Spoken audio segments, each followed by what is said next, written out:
এই বছর যে খাদ্যর যে দাম, ভুসির দাম, খাদ্যর দাম, যদি আমরা গরু ন্যায্য মূল্যে না বেচতে পারি, যদি ইন্ডিয়ার গরু নামে আমরা যদি ন্যায্য মূল্যে না বেচতে পারি, তাহলে আমরা কৃষক অনেক ক্ষতিগ্রস্ত হয়ে যাবো। এই এই ক্ষতিগ্রস্ত আমাদের যে ভুক্তভোগী ভুগতে কতদিন লাগবে সেটা আমরা সঠিক বলতে পারি না, যদি ন্যায্য মূল্যে না বেচতে পারি। গরু বাছুর পালছি এবং কিনছি কিছু, কিনে নিয়ে এই যে গরুর যে দেশের যে দাম, এই ন্যায্য মূল্য যদি না বেচতে পারি তাহলে আমরা অনেক ক্ষতিগ্রস্ত হয়ে যাবো। 16টা গরু নিতেছি আমি, বগি 8,000 টাকা ভাড়া, টাকা গেলে প্রায় 30,000 টাকার মতো খরচ। নিরাপত্তা খানে আমি এলে যাই, টাক ছিনতাই গাড়ি হয়, জায়গায় জায়গায় জাম বাজে, কিন্তু আমি 4টে গরু পালছি। খাদ্যের দাম সব বেশি।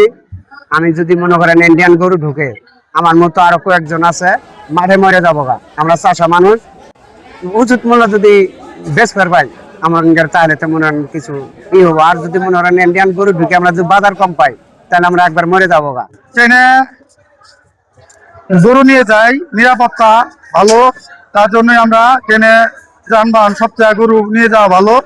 আর আমরা আশা করি ঢাকা শহরে যায় যেমন হাটগুলির মধ্যে ছিনতাইকারী যেমন দুর্নীতি যেমন না হয়, আর জাল টাকা যেন না দেয় আমাদের, এই জন্যই সরকারের কাছে আমরা আবেদন করতেছি।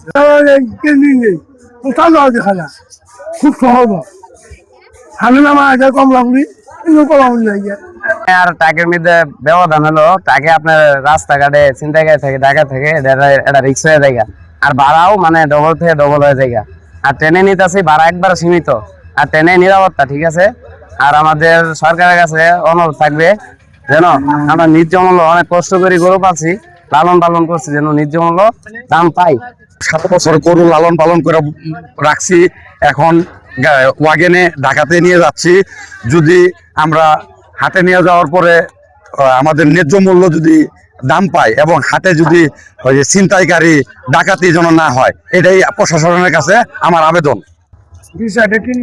আবার কিনিয়ে গাড়ি দিয়ে নিয়ে যাই, গাড়িটা হলো কি নিরাপদ, নিয়ে যাওয়া অনেক সুযোগ সুবিধা, ভাড়াটা কম।